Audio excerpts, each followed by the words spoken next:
السلام علیکم 10th class, کیسے ہیں آپ لوگ؟ آج آپ کا اسلامیات کا جو لیکچر ہے وہ ہے الدرس السابع الف، سورۃ الممتحنہ ہے، اس کی آیت نمبر 1 سے 6، اس کا جو ہے آیتیں جو ہے اس کا ترجمہ میں آپ پڑھا دیتا ہوں۔ تو سب سے پہلے اس کا ہم لفظی ترجمہ کر لیتے ہیں کہ وہ اس کے بعد آپ سمجھیں گے۔ یا ایھا الذین آمنوا، اے ایمان والو، لا تتخذوا، تم نہ بناؤ، عدوی میرا دشمن، وعدوکم اور اپنے دشمن، اولیاء دوست، تلقون تم پیغام بھیجتے ہو، الیہم ان کی طرف، بالمودۃ دوستی کا، وقد کفروا اور وہ منکر ہو چکے ہیں، بما جاءکم اس کے جو تمہارے پاس آیا ہے، من الحق کے حق سے، یخرجون وہ نکالتے ہیں، الرسول و رسول تمہیں، وایاکم اور تمہیں بھی، ان کے تؤمنوا تم ایمان لاتے ہو، باللہ اللہ پر، وربکم تمہارا رب، ان اگر کنتم ترختم تم نکلتے ہو، جہادن لڑے، فی سبیلی میرے راستے میں، وابتغاء اور چاہنے کے لیے، مرضاتی میری رضا، تسرون تم چھپا کر بھیجتے ہو، الیہم بالمودۃ ان کی طرف دوستی کا پیغام، وَأَنَا عَالِمٌ اور میں خوب جانتا ہوں، بما وہ جو اخفیتم تم چھپاتے ہو، وما اور جو اعلنتم تم ظاہر کرتے ہو، ومن یفلح اور جو یہ کرے گا، منکم تم میں سے، فقط تو تحقیق، ضل وہ بھٹک گیا، سواء السبیل سیدھے راستے سے۔ اب اس کا ہم ترجمہ اس میں دیکھتے ہیں۔ اے ایمان والو، میرے اور اپنے دشمنوں کو دوست مت بناؤ، تم ان کو دوستی کے پیغام بھیجتے ہو، وہ دین حق سے جو تمہارے پاس آیا ہے منکر ہیں یعنی کہ انکاری ہیں پیغمبر کو، اور تمہیں جلا وطن کرتے ہیں، وطن سے نکالتے ہیں، اس لیے تم اپنے رب تعالیٰ پر ایمان لائے ہو۔ اگر تم میری راہ میں لڑنے اور میری خوشنودی طلب کرنے کے لیے مکہ سے نکلے ہو تو تم ان کی طرف پوشیدہ دوستی کے پیغام بھیجتے ہو، اور جو کہ تم مخفی طور پر، مخفی کہتے ہیں چھپا کر، اور جو اعلان کرتے ہو وہ مجھے معلوم ہے، اور جو کہ تم میں سے ایسے کرے گا، ضل سواء السبیل تو وہ سیدھے راستے سے بھٹک گیا۔ تو یہ پہلی آیت تھی، اس کا ترجمہ تھا۔ اب دوسری آیت ہے، ان یسکفوکم، ان اگر یسکفوکم وہ تمہیں پائیں، یکونوا وہ ہو جائیں، لکم تمہارے لیے، تمہارے آدان کہتے ہیں دشمن، ویبسطوا اور وہ کھولیں، الیکم تم پر،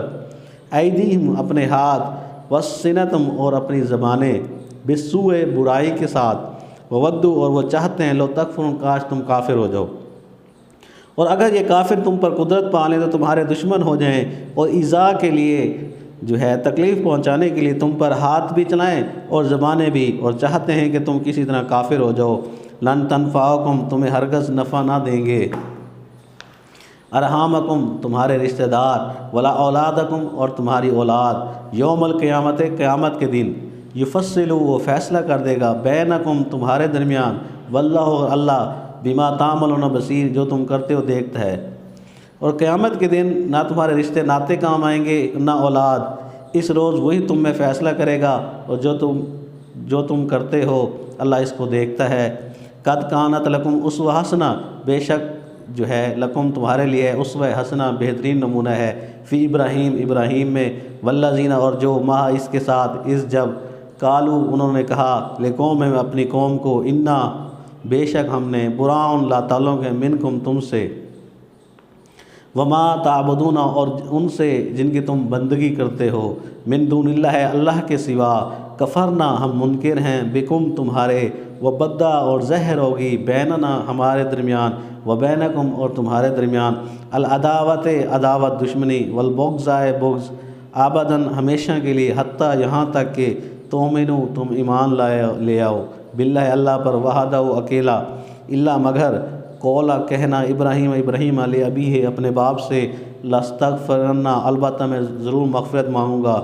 لکا وما عملے کا تمہارے لیے، وما اور نہیں میں اختیار رکھتا تمہارے لیے، من اللہ ہے اللہ سے، من شیئن کسی چیز پر، ربنا اے ہمارے رب، علیہ کا تجھ پر، توکلنا ہم نے بھروسہ کیا، وإلیک اور تیری طرف، انبانا ہم نے رجوع کیا، وإلیک اور تیری طرف لوٹ جانا ہے۔ اب اس کا ترجمہ ہم دیکھتے ہیں۔ تمہیں ابراہیم اور ان کے رفقا کی نیک چال چلنی ضرور ہے،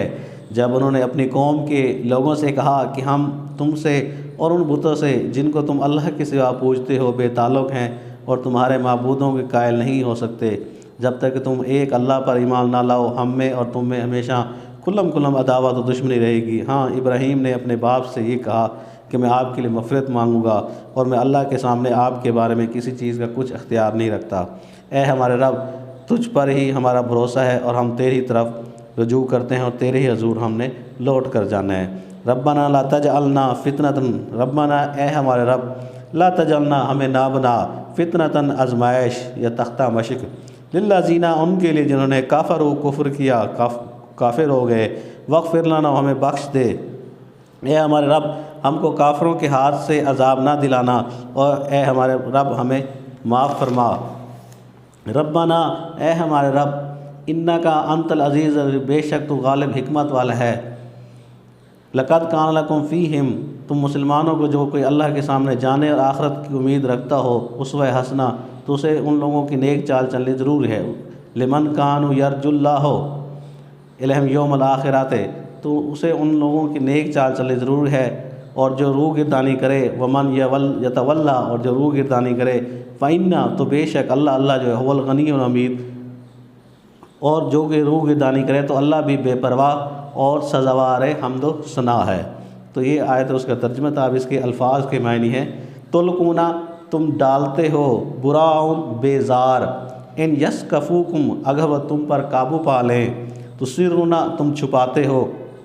اب اس میں سوال آ جاتا ہے کہ پہلا سوال ہے اس میں کہ السوال الاول، قرآن حکیم کی ان آیات کی روشنی میں اہل ایمان کا اسلام دشمن کافروں کے ساتھ کیا رویہ ہونا چاہیے؟ اللہ تعالیٰ نے سورۃ ممتحنہ میں اہل ایمان کو کہا ہے کہ وہ کافروں کے ساتھ کسی قسم کی دوستی نہ لگائیں اور نہ انہیں رازدار بنائیں۔ وہ مسلمانوں کے سخت دشمن ہیں، وہ اپنے قول و فعل سے اہل ایمان کو تکلیف پہنچاتے ہیں اور ہر وقت انہیں نقصان پہنچانے کے لیے اپنے ذہن میں منصوبے بناتے رہتے ہیں۔ اللہ تعالیٰ نے اہل ایمان سے کہا ہے کہ اگر تم نے میری رضا کی خاطر گھر بار چھوڑا ہے تو میرے اور اپنے دشمنوں کو دوست نہ بناؤ۔ السوال ثانی، دوسرا سوال ہے کہ اس سبق میں دشمنان حق کی کن باتوں کے سبب انہیں دوست اور رازدار بنانے سے منع کیا گیا ہے؟ جواب ہے کہ کفار اللہ تعالیٰ کے دشمن ہیں پہلے نمبر پہ۔ دوسرے نمبر پہ کفار رسول صلی اللہ علیہ وسلم اور مسلمانوں کے دشمن ہیں، انہوں نے مسلمانوں کو ان کے گھروں سے نکالا ہے، اس کے علاوہ انہوں نے مسلمانوں کے خلاف جنگیں لڑی ہیں۔ تیسرے نمبر پہ ہے کہ انہوں نے قرآن پاک کا انکار کیا ہے، جو آیتیں ہم لے کے ہیں ان کا انکار کیا ہے، حالانکہ وہ اللہ کی طرف سے حق کے ساتھ نازل ہوا ہے۔ تو یہ اس کا جواب ہے۔ السوال الثالث، تیسرا سوال ہے اس میں، جب اہل کفر مسلمانوں پر غلبہ پا لیتے ہیں تو ان کا اہل ایمان کے ساتھ کیسا سلوک ہوتا ہے؟ جواب اس کا، جب اہل کفر مسلمانوں پر غلبہ پا لیتے ہیں، فتح حاصل کر لیتے ہیں تو دس خپاستوں کا مظاہرہ کرتے ہیں۔ وہ اپنے ہاتھوں سے پہلے نمبر پہ مسلمانوں کو اذیت دینے میں کوئی کسر اٹھانے رکھتے، کوئی کمی نہیں رکھتے۔ مطلب یہ کہ تمہیں تکلیف دینے میں اپنی پوری توانائی صرف کر دیتے ہیں۔ دوسرے نمبر پہ مسلمانوں کو اپنی زبان سے تکلیف دیتے ہیں، یعنی ایسی باتیں کرتے ہیں جو ان کے لیے تکلیف کا باعث ہوں۔ تیسرے نمبر پہ کفار مسلمانوں کو صرف قول اور فعل سے ہی اذیت نہیں دیتے، بلکہ ان کی پوری کوشش ہوتی ہے کہ اہل ایمان کو کفر کی طرف لوٹا دیں۔ السوال الرابع، چوتھا سوال ہے، ان آیات میں حضرت ابراہیم علیہ السلام کی کس اسوہ حسنہ کی پیروی کا حکم دیا گیا؟ جواب ہے، حضرت ابراہیم کی قوم بت پرست تھی، یعنی کہ بتوں کی پوجا کرتی تھی۔ جب حضرت ابراہیم علیہ السلام کے سمجھانے کے باوجود قوم بت پرستی سے باز نہ آئی، یعنی بتوں کی پوجا سے باز نہ آئی، تو انہوں نے اپنے باپ سمیت پوری قوم سے تعلقات کو اسلام پر قربان کر دیا۔ انہوں نے منکرین حق سے صاف کہہ دیا، یعنی حق کے منکر اسلام کے منکر ہیں، کہہ دے کہ ہم تم سے اور تمہارے بتوں سے جنہیں تم نے اللہ کے سوا معبود بنا رکھا ہے بیزار ہیں۔ جب تک تم لوگ ان کی پوجا کرتے رہو گے تم سے ہمارا کوئی تعلق نہیں ہے۔ اللہ تعالیٰ نے حضرت ابراہیم کی مثال دے کر سمجھایا کہ تمہیں بھی اسلام کو تمام تعلقات پر ترجیح دینے دے۔ یہ تو تھا آج کی ہماری آیتیں تھیں اور اس کا ترجمہ تھا، تو یہ آپ کو سمجھ آ گیا ہوگا۔ الفاظ کے معنی بھی ہیں اور سوال جو ایکسرسائز ہے تو اس کے جواب بھی ہیں۔ تو نیکسٹ جو ہے آپ کی پھر میں MCQ آپ کو سمجھا دوں گا نیکسٹ لیکچر میں، تو آپ لوگ تیاری کرتے رہیں انشاءاللہ۔ اوکے، خدا حافظ۔